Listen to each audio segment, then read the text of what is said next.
भाजपा के भाईजान इसलिए खतरे में जान, ये वो सवाल है जो कानपुर से सामने आए एक मामले के चलते उठा।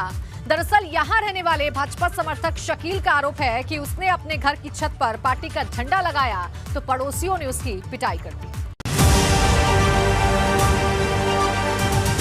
उत्तर प्रदेश के कानपुर में भाजपा समर्थक बाबर अली की हत्या का मामला अभी ठंडा नहीं पड़ा कि कानपुर में भी ऐसा ही मामला सामने आया।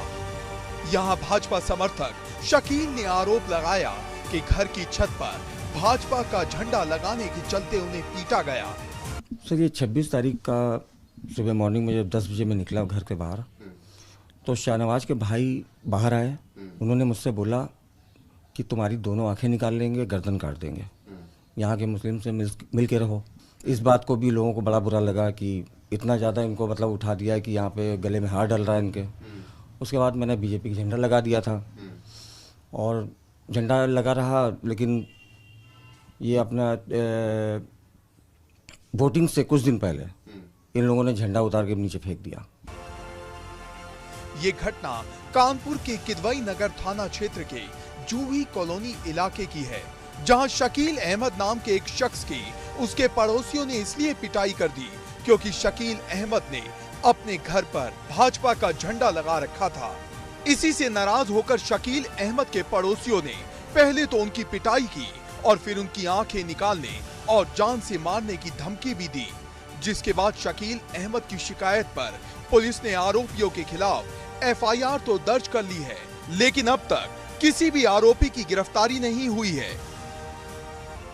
ये मामला इसलिए परेशान करने वाला है क्योंकि यूपी में बीते कई दिनों से ऐसे ही मामले सामने आए, जहां भाजपा का समर्थन करने वाले मुस्लिमों ने खुद पर हमले का आरोप लगाया। कानपुर में शकील के अलावा बरेली के आला हजरत परिवार की बहू निदा ने भी आरोप लगाया कि भाजपा में शामिल होने के चलते उन्हें धमकियां मिल रही है। एबीपी गंगा के लिए कानपुर से रतीश त्रिवेदी की रिपोर्ट।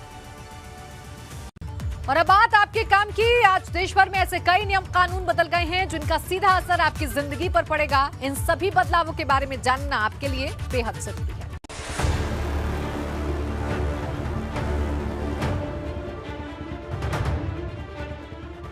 चला जेब पर बदलाव का बुलडोजर।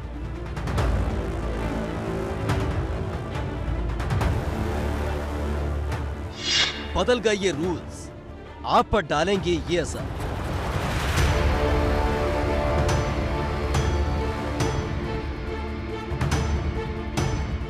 आज से देश भर में कई ऐसे नियम बदल गए जिनका असर सीधे आम आदमी की जिंदगी से जुड़ा है। नया महीना शुरू होने के साथ साथ नए फाइनेंशियल ईयर की शुरुआत होने के चलते जो चेंज हुए हैं, हम आपको उनके बारे में तफसील से बताते हैं। NHAI ने टोल प्लाजा में 10 से 65 रुपए तक बढ़ाए हैं। छोटे वाहनों के लिए 10 से 15 रुपए की बढ़ोतरी का ऐलान किया गया, जबकि दिल्ली मेरठ एक्सप्रेस वे पर आज से टोल लगेगा। इसके लिए अब से आपको 155 रुपए का टोल चुकाना पड़ेगा। वहीं यूपी की राजधानी लखनऊ से जुड़े 4 टोल प्लाजा का चार्ज भी बढ़ाया गया। इसी तरह कानपुर, अयोध्या, रायबरेली, सुल्तानपुर के टोल चार्ज में भी 8% का इजाफा हुआ है। मतलब आम आदमी की जेब पर एक बार फिर से महंगाई का बुलडोजर चल गया।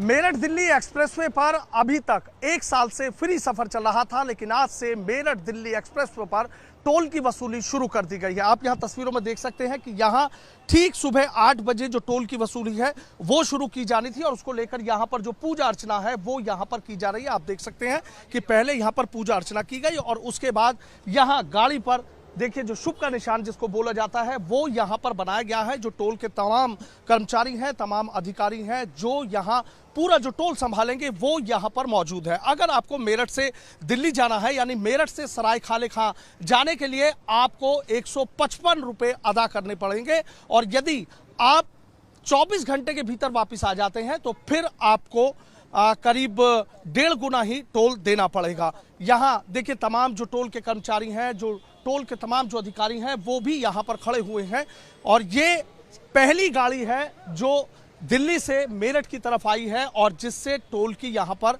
पहली वसूली की गई है।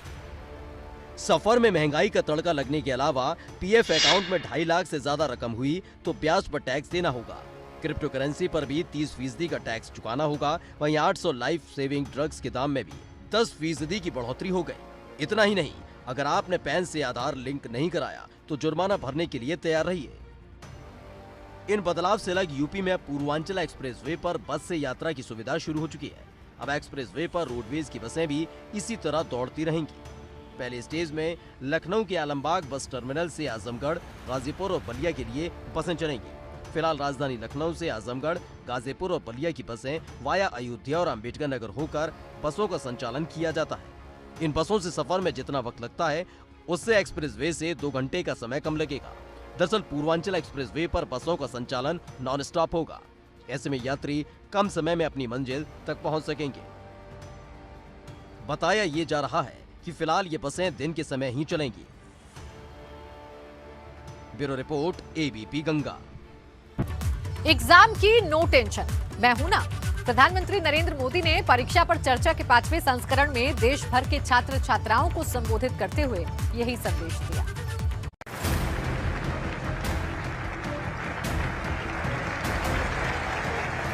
प्रधानमंत्री नरेंद्र मोदी ने परीक्षा पर चर्चा के दौरान 9वीं से 12वीं कक्षा के छात्रों से संवाद किया। नई दिल्ली के तालकटोरा स्टेडियम में हुए इस कार्यक्रम के दौरान पीएम ने करीब 1000 छात्रों से बात की। इस दौरान स्टूडेंट के साथ सवाल जवाब का लंबा सिलसिला चला। इस दौरान गाजियाबाद की छात्रा रोशनी ने पीएम से परीक्षा पर डर को लेकर सवाल किया। मुझे आश्चर्य है कि क्या छात्र परीक्षा से डरते हैं या अपने माता पिता और शिक्षकों से? क्या हमें परीक्षा को बहुत गंभीरता से लेना चाहिए, जैसे कि हमारे माता पिता या शिक्षक हमसे उम्मीद करते हैं, या बस त्योहारों की तरह उनका आनंद लें? कृपया हमारा मार्गदर्शन करें। धन्यवाद। रोशनी, क्या कारण है कि आपने जब ये सवाल पूछा तो सबसे ज्यादा तालियां बजी?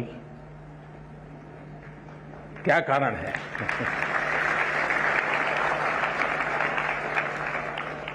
मुझे लगता है कि आपने सवाल स्टूडेंट के लिए नहीं पूछा है, आपने बड़ी चतुराई से पेरेंट्स और टीचर के लिए पूछा है। और मुझे लगता है कि आप चाहती हैं कि मैं आज यहां से हर एक के पेरेंट्स को और टीचर्स को कुछ यहां से कह दूं ताकि आपके काम आ जाए। मेरे लिए आज का कार्यक्रम जरा विशेष। वहीं नोएडा के छात्र हरिओम ने पीएम मोदी से सवाल किया कि हम पहले बोर्ड की परीक्षा की तैयारी करें या कॉलेज में जाने वाले एंट्रेंस एग्जाम, जिसके बाद पीएम ने जवाब दिया कि जो पहले आएगा उसका पहले मुकाबला करेंगे, जो बाद में आएगा उसका बाद में मुकाबला करेंगे। मेरा आज प्रधानमंत्री जी से सवाल है कि जैसा इस साल कॉलेज में एडमिशन की प्रक्रिया में काफी बदलाव लाए गए हैं और इस साल बोर्ड परीक्षा के पैटर्न में भी काफी बदलाव लाए गए हैं, तो इन सारे बदलावों के बीच में हम विद्यार्थी अभी बोर्ड परीक्षा पर ध्यान दें या फिर हम कॉलेज के एडमिशन की प्रक्रिया पर ध्यान दें? हम किस चीज को और अपनी तैयारी किस प्रकार करें? जहां पहले आएंगे वो उसको पहले मुकाबला करेंगे, जब दूसरा आएगा दूसरे से मुकाबला करेंगे। पीएम मोदी ने तालकटोरा स्टेडियम में पहुंचकर सबसे पहले देश भर के छात्रों द्वारा बनाई गई कई प्रदर्शनी परियोजनाओं को देखा। इस दौरान उन्होंने बच्चों के ऑटोग्राफ भी लिए। Bureau report, ABP Ganga.